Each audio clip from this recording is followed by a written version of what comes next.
Stage shows ഒക്കെ ചെയ്തിട്ടില്ലേ? ചെയ്യാറുണ്ട്.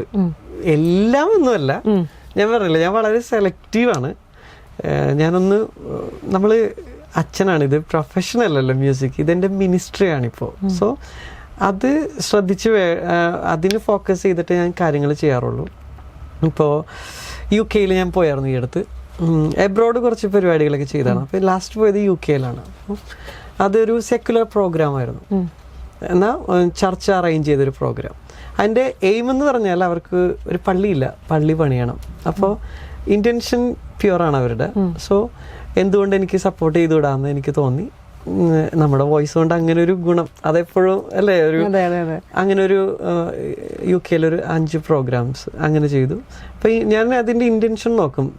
ഇപ്പോൾ ഈവൻ റെക്കോർഡിങ്സ് ആണെങ്കിലും ഞാൻ നോ പറയാനുള്ള റീസൺ ഭയങ്കര ഒരു ഡ്രമാറ്റിക് ഇതിലേക്ക് കാര്യങ്ങൾ പോകുന്നതായിട്ട് ഫീൽ ചെയ്തു.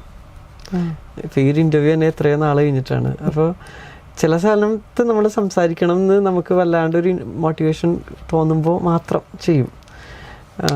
അപ്പോൾ ഇതാണ് സംഭവം. എൻ്റെ ഇങ്ങനെ റെഗുലർ ഒന്നുമല്ല, പ്രയർ ലൈഫൊക്കെ ആയിട്ട് ഹുക്ക് ചെയ്താണ് ഞാൻ എൻ്റെ മ്യൂസിക്കിനെ ഇട്ടിരിക്കുന്നത്.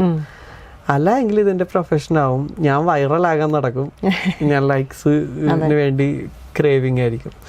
അങ്ങനത്തെ കാര്യങ്ങളൊന്നും നമ്മളെ ഡിസ്ട്രാക്ട് ചെയ്യുന്നേ ഇല്ല.